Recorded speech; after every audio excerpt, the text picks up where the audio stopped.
Bueno, vamos a orar. Papá, dale la mano a mami. ¿Eh? Dale la mano a mami. Vamos a orar. Ok. Señor mi Dios y Padre Celestial, te adoramos, bendecimos tu nombre y te glorificamos, Padre. Te damos gracias por todo, Señor. Gracias por este día de reposo que nos has dado para poder estudiar y escudriñar tu palabra, conocerte más. A través de tu palabra te pedimos, Señor, que pongas en nosotros corazones dispuestos a recibir lo que tú tienes para nosotros en este día. Que seas tú nuestro maestro, enseñándonos tu palabra, guiándonos a toda verdad. Guiándonos a toda verdad. Y que seas tú dándonos revelación de las Escrituras, Padre. Te pedimos, Padre, que tu palabra no retorne atrás vacía, sino que cumpla el propósito para el cual es enviada, Señor. Te pedimos, Dios mío, que arranques de nosotros cualquier corazón endurecido y cualquier pensamiento que se levante contra el conocimiento de ti. Te pedimos que nos des corazones dispuestos, sensibles a tu voz, a tu palabra, y que alinees nuestros pensamientos a tu palabra, Señor. Te pedimos que enmudezcas toda voz extraña del enemigo y toda distracción, Señor, la saques de nosotros y de aquí. Y que nos ayudes a escuchar tu voz únicamente, Padre amado. Te damos gracias, te bendecimos y te glorificamos. En el nombre poderoso de Yeshua HaMashiach, Jesús el Mesías. Amén y amén. Ok, pues la semana pasada estudiamos el capítulo 2 y el 3 del libro de Juan. Y también hicimos una pausa para hablar sobre el Día de las Trompetas, ¿verdad? En donde aprendimos el Día de las Trompetas, que se toca la trompeta ese día para anunciar el regreso del Mesías, de Jesús, de Yeshua, que vendrá al sonido de la final trompeta, y esa trompeta suena para llamarnos a nosotros al arrepentimiento, ¿verdad? Para el día de su regreso, ¿ok? Y de hecho, la semana que viene vamos a estar celebrando el día de la expiación, que es un día en el cual oramos a Dios como pueblo para pedir perdón por nuestros pecados y los pecados de todo aquel que aún no le conoce.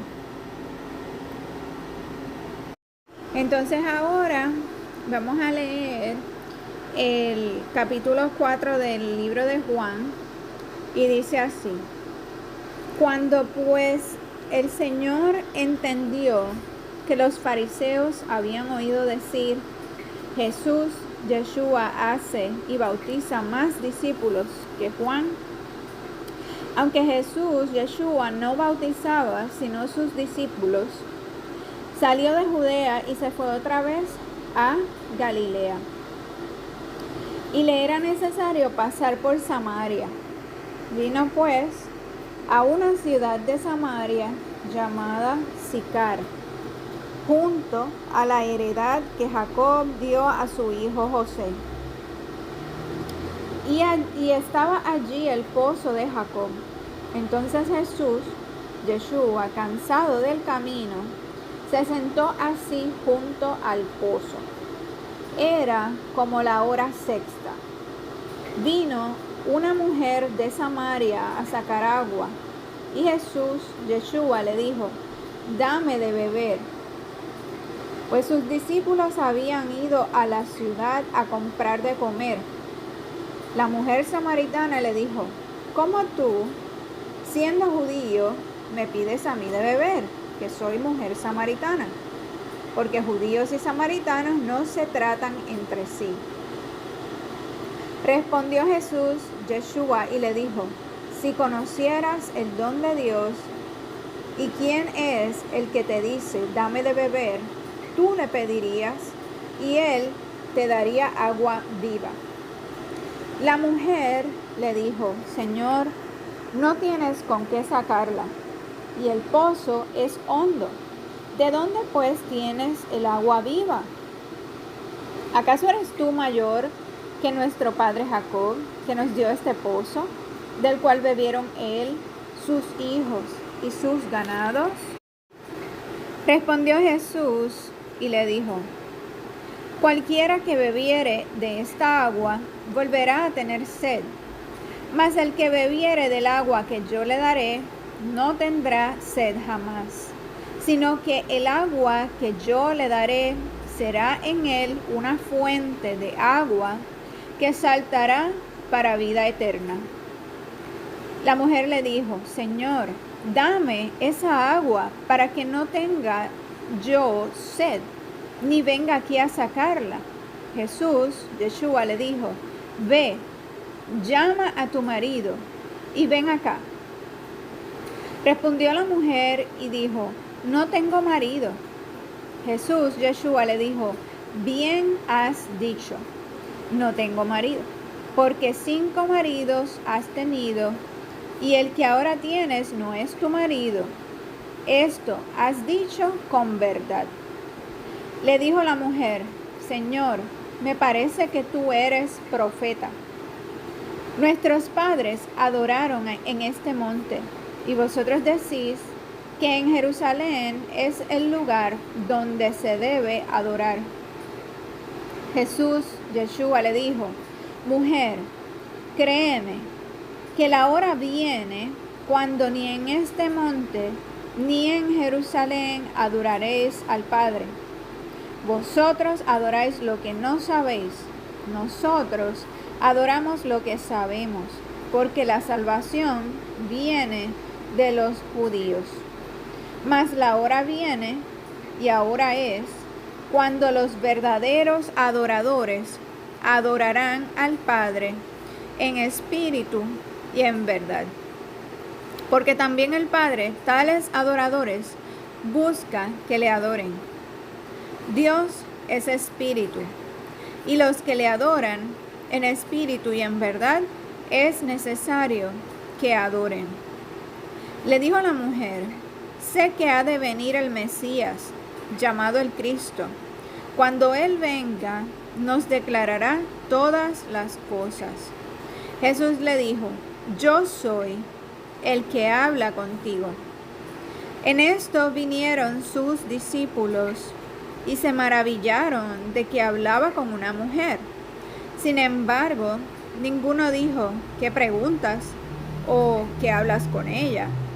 Entonces la mujer dejó su cántaro y fue a la ciudad y dijo a los hombres: venid, ved a un hombre que me ha dicho todo cuanto he hecho. ¿No será este el Cristo? Entonces salieron de la ciudad y vinieron a él. Entretanto, los discípulos le rogaban, diciendo: Rabí, come. Él les dijo: yo tengo una comida que comer que vosotros no sabéis.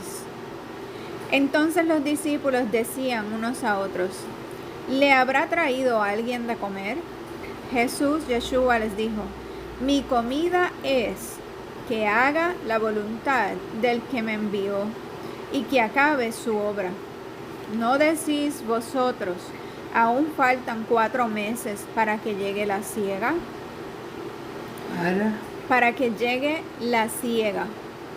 He aquí os digo, la siega, o sea, el tiempo de el tiempo de la cosecha. Sí.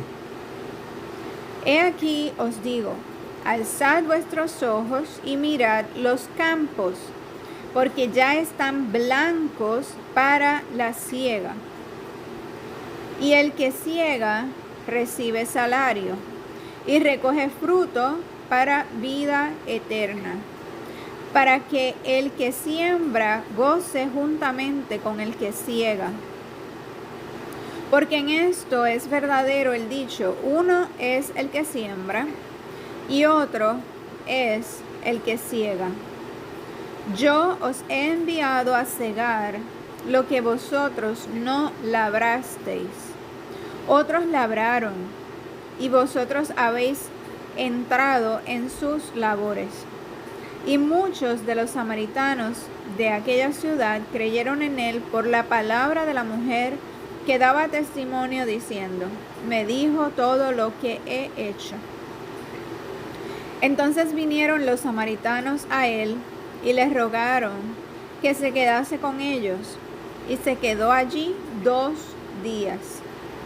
Y creyeron muchos más por la palabra de él, y decían a la mujer: ya no creemos solamente por tu dicho, porque nosotros mismos hemos oído y sabemos que verdaderamente este es el Salvador del mundo, el Cristo.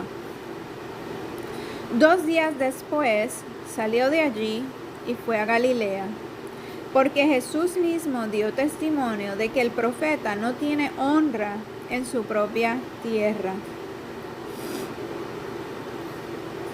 Cuando vino a Galilea, los galileos le recibieron, habiendo visto todas las cosas que había hecho en Jerusalén,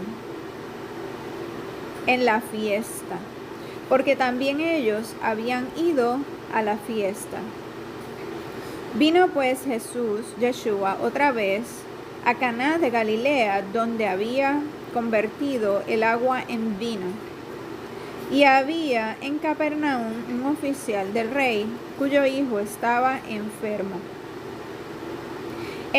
Cuando oyó que Jesús había llegado de Judea a Galilea, vino a él y le rogó que descendiese y sanase a su hijo, que estaba a punto de morir. Entonces Jesús le dijo: si no vieres señales y prodigios, no creeréis. El oficial del rey le dijo: Señor, desciende antes que mi hijo muera. Jesús le dijo: ve, tu hijo vive. Y el hombre creyó la palabra que Yeshua le dijo y se fue. Cuando ya él descendía, sus siervos salieron a recibirle y le dieron nuevas, diciendo: tu hijo vive.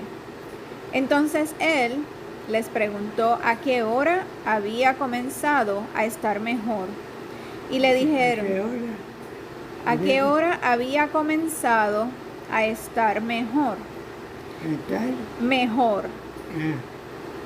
Y le dijeron: ayer a las 7 le dejó la fiebre. ¿A la muchacha? No, al oficial del rey que estaba rogando por su hijo que estaba enfermo. Sí, que la hija estaba enferma. No, su hijo. ¿Su hijo? Sí, hijo varón. Varón. Ajá.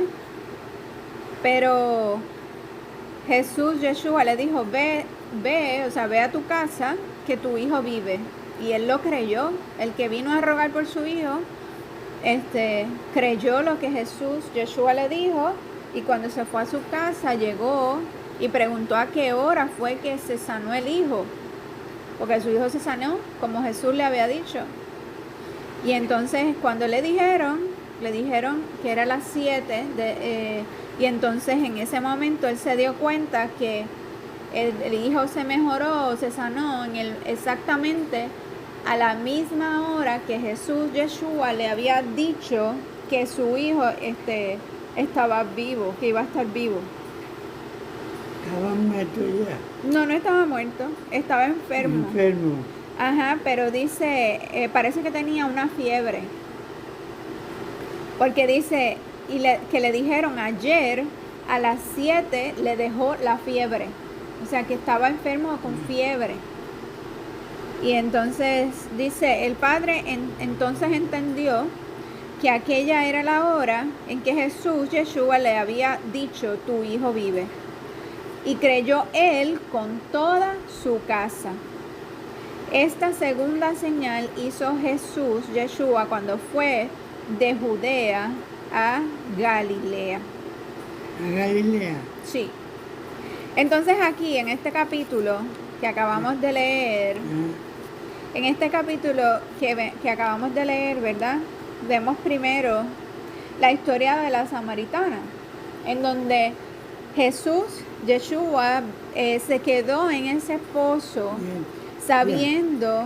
Ya tú la leíste ya. Sí, yo sé, pero ahora es que lo voy a explicar. que él se quedó en ese pozo mientras sus discípulos iban a comprar comida, sabiendo que esa mujer samaritana iba a llegar allí, y él quiso tener una conversación a solas con ella.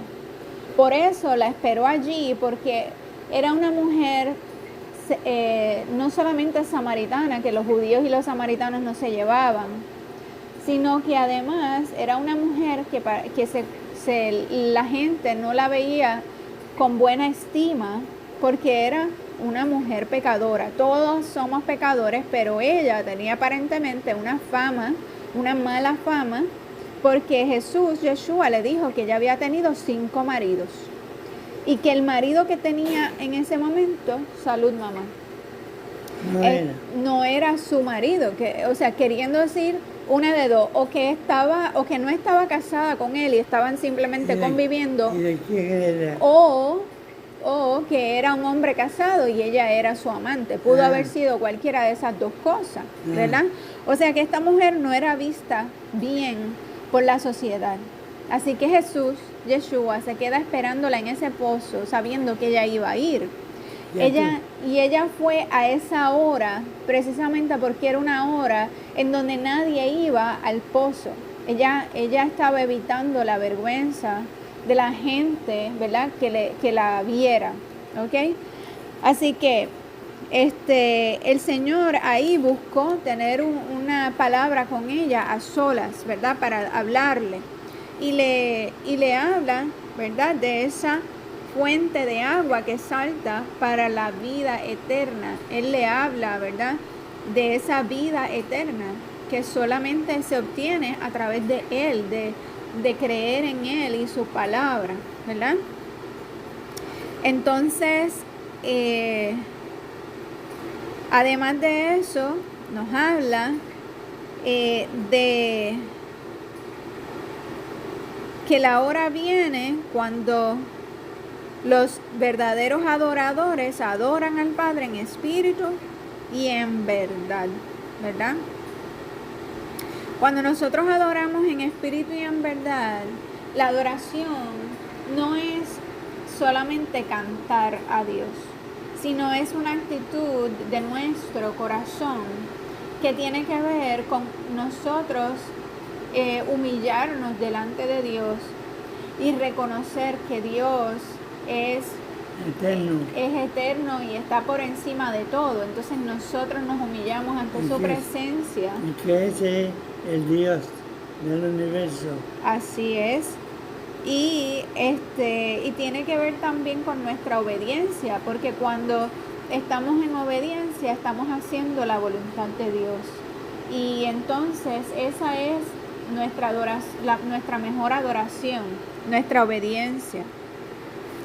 Entonces luego vemos que le dice a los discípulos cuando llegan, dice: mi comida es que haga la voluntad del que me envió y que acabe su obra, ¿ok? Hacer la voluntad de Dios, ¿verdad? Es vivir una vida de obediencia, ¿ok? Entonces, precisamente, vivir una vida de obediencia, ¿verdad? La palabra del Señor es nuestro alimento espiritual. Y si nosotros la leemos y la estudiamos, pero no la aplicamos a nuestra vida, pues realmente no nos está alimentando.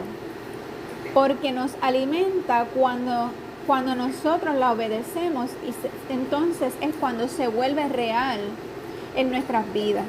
Por eso es que Él dice: mi comida es que haga la voluntad del que me envió y acabe su obra. ¿Ok? Déjame ver qué más. Entonces más adelante, ¿verdad? Nos menciona acerca de una de las fiestas. Dice, voy a leer ese pedacito de nuevo. Dice: 2 días después salió de allí y fue a Galilea, porque Yeshua mismo dio testimonio de que el profeta no tiene honra en su propia tierra. Aquí está hablando de que él estaba en Judea, ¿verdad? Porque él era de Judea. Y cuando dice que no tiene Jesucristo era de Judea, Sí, judío. sí, él era judío. Entonces, dice que el profeta no tiene honra en su propia tierra, ¿verdad? Y dice, cuando vino a Galilea, los galileos le recibieron, habiendo visto todas las cosas, Los fariseos.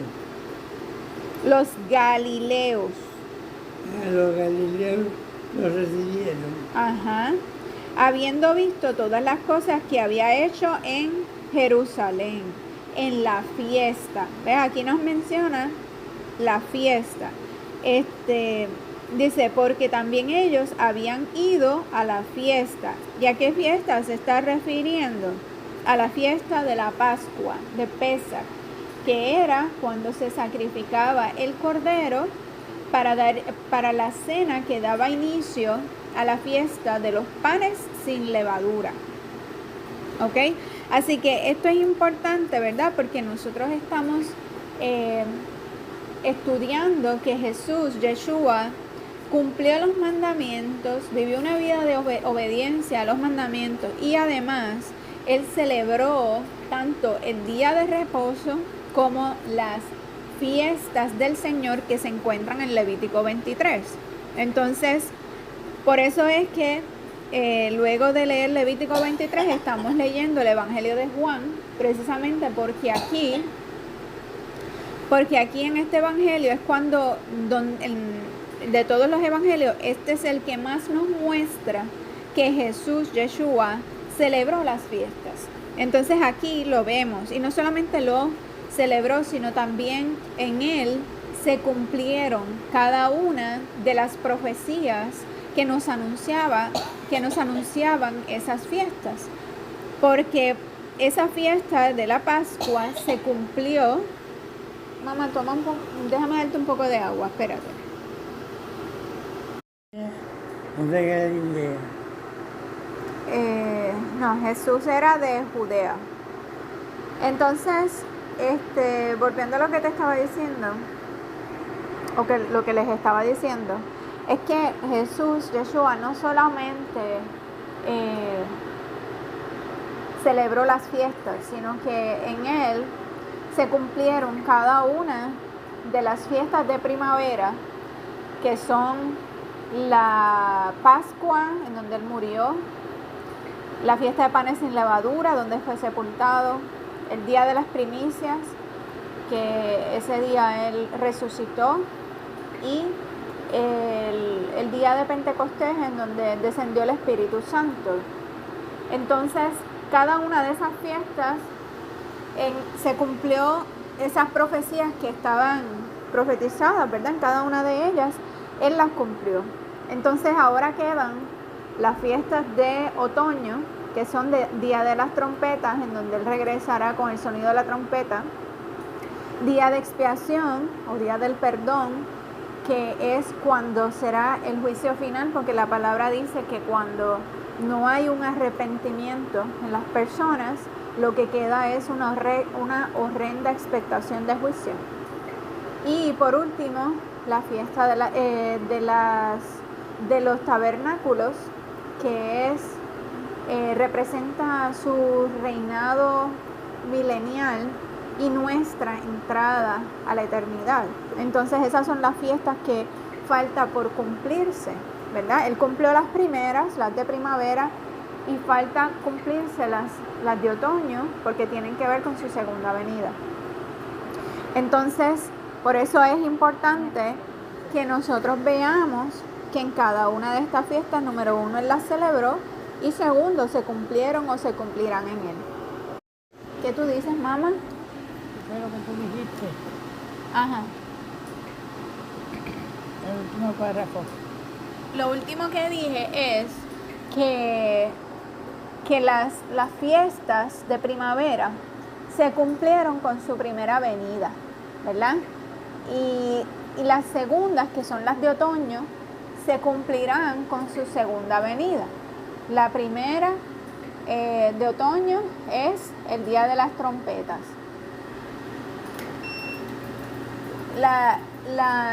El Día de las Trompetas es cuando él regresará. ¿Por qué?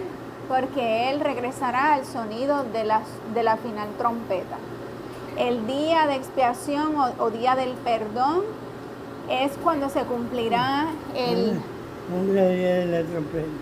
el día de las trompetas. Bueno, es la celebración que hicimos. Hoy. No, hace varios días atrás cuando celebramos el día de las trompetas. Y entonces esa fiesta lo que hace es que nosotros estamos tocando la trompeta, anunciando y recordando que Él regresa pronto. Ya se pasó. Sí, ya pasó. Entonces, la próxima fiesta que se celebra es el día de expiación o día del perdón, que es la semana que viene. Sábado. No, creo que, tengo que verificar la fecha, pero creo que es el martes.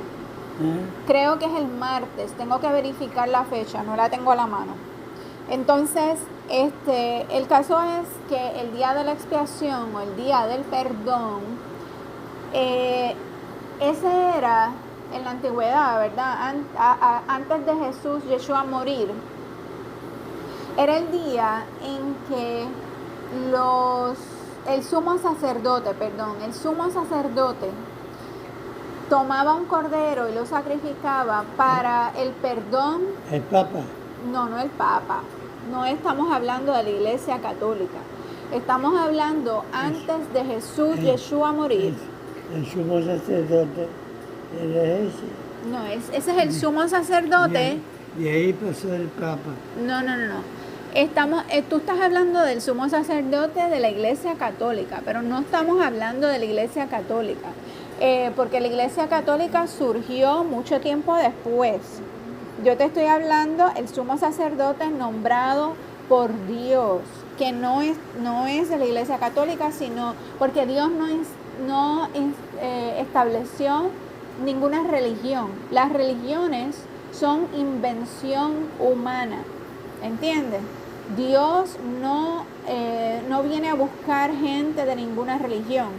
Dios viene a buscar a su pueblo, que son aquellos que se han arrepentido de sus pecados, creen en Jesús, Yeshua como su Señor y Salvador, y han decidido cambiar sus vidas y obedecer sus mandamientos de ahí en adelante.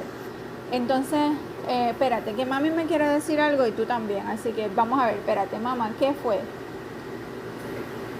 ¿Qué me ibas a decir?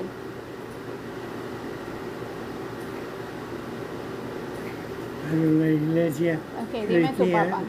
¿Cómo? La iglesia cristiana. Ajá. Es la iglesia de Jesucristo. Lo que pasa, papi, es que no, el Señor... Eso fue un nombre que le dieron. Sí, y eso son religiones humanas. Religiones humanas. El Señor no viene a buscar gente de ninguna religión. El Señor viene a buscar a su pueblo. ¿Cuál es el pueblo de Dios? El pueblo de Dios es el que cree en Él y le obedece. El que cree en Él y le obedece. El pueblo de Dios es el pueblo de Israel. ¿Ok? Y cuando hablamos del pueblo de Israel, no estamos hablando de los judíos, sino estamos hablando de las 12 tribus del pueblo de Israel, que no solamente son la tribu de Judá, que viene siendo la de los judíos, sino todos los que también se dispersaron por el mundo, incluyendo aquellos gentiles que decidieron creer en Él y obedecerle, dejando todas las prácticas paganas del mundo para seguirle a Él y a su palabra. Ok, pues volviendo al tema que estábamos, que era acerca de las fiestas bíblicas, específicamente las fiestas de otoño, ¿verdad?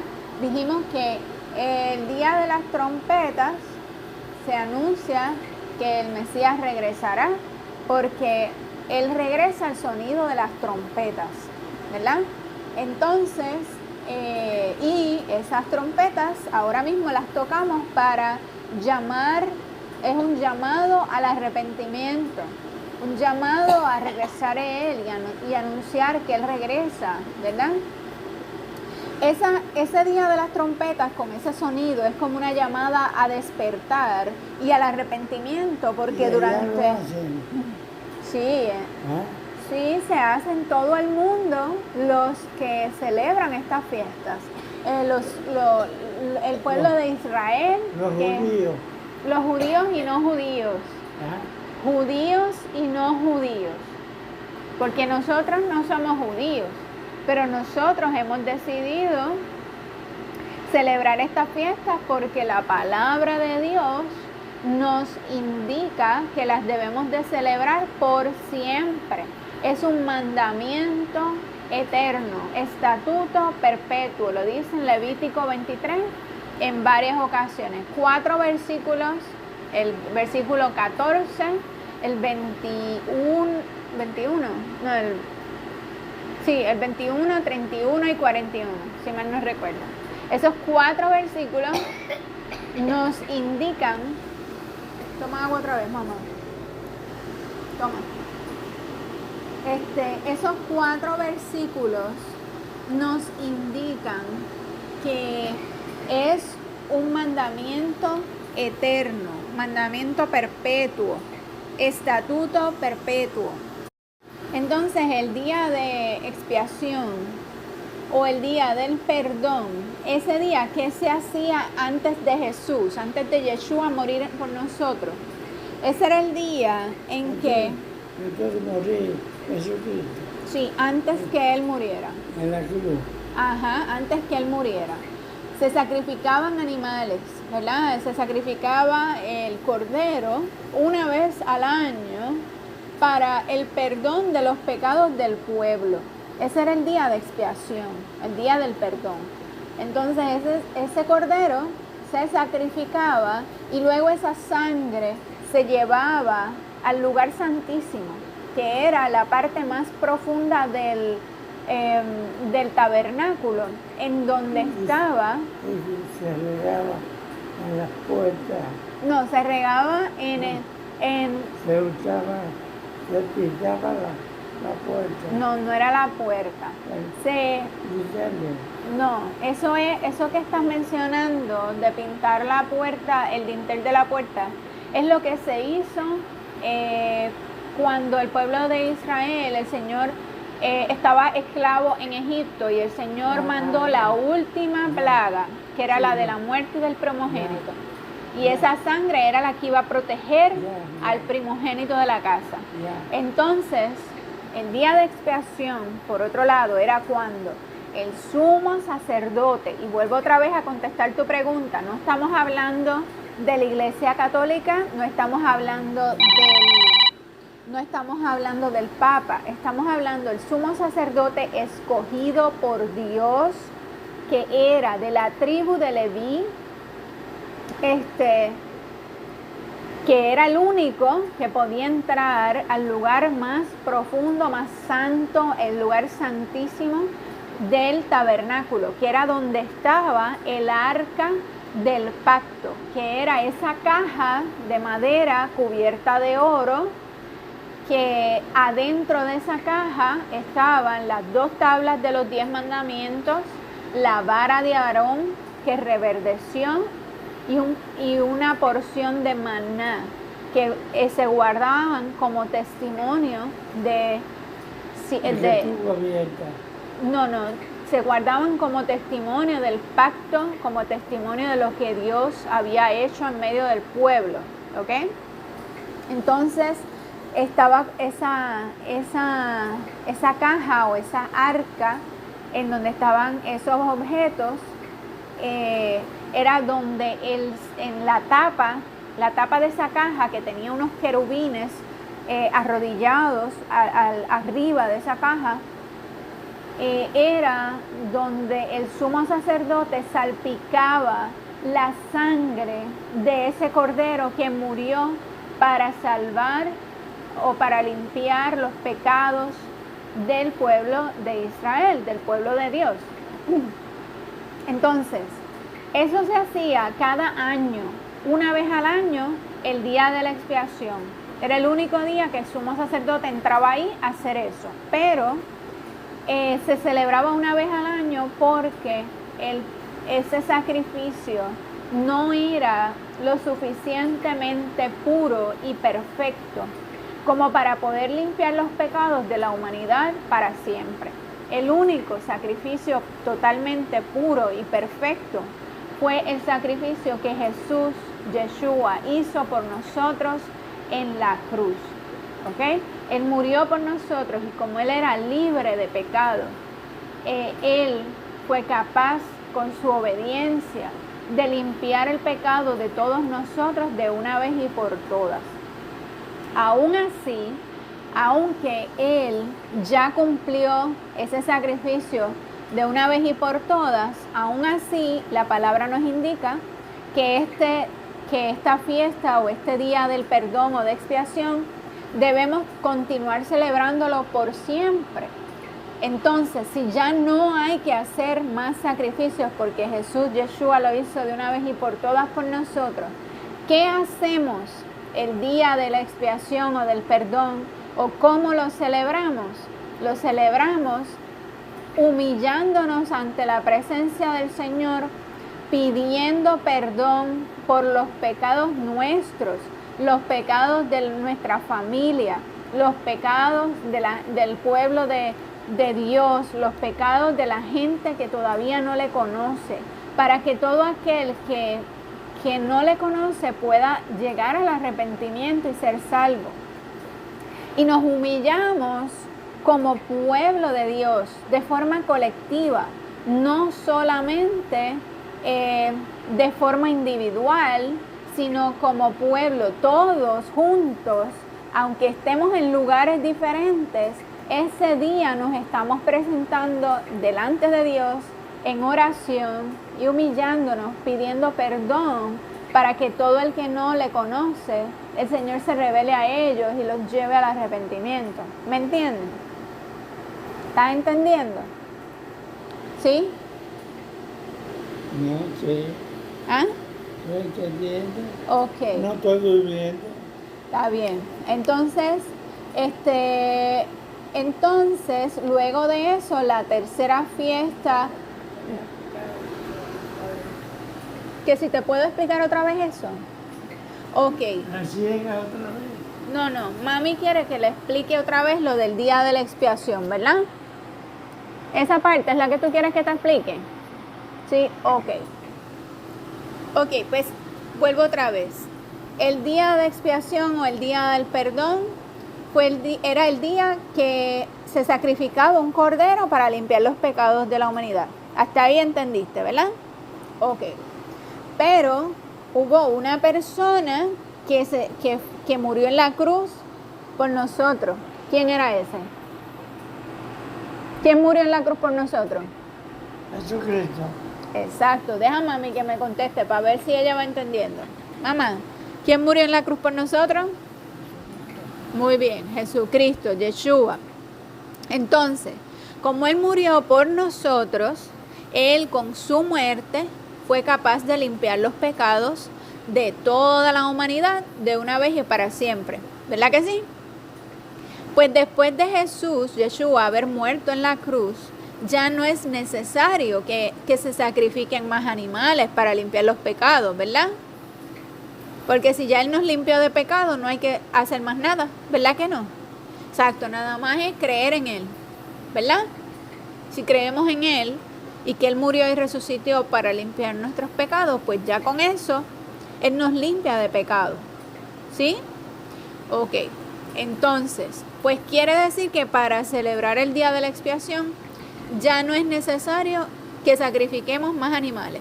Sin embargo, como quiera, aunque no sacrificamos más animales, seguimos celebrando ese día o esa fiesta que es el día de la expiación, porque la palabra nos dice que la sigamos celebrando. ¿Entiendes? ¿Entiendes hasta ahí? De que vamos a seguir celebrando ese día. Ok.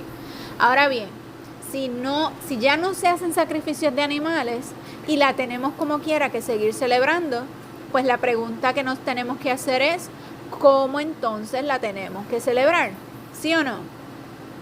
Ok, pues si nosotros tenemos que seguir celebrándola y no vamos a hacer más sacrificios, entonces la manera en que vamos a celebrarla es que nos vamos a humillar, porque la palabra cuando vamos a Levítico 23 y nos explica sobre esta celebración, nos dice que todo el pueblo de Dios tiene que humillarse delante de la presencia del Señor y afligir su corazón.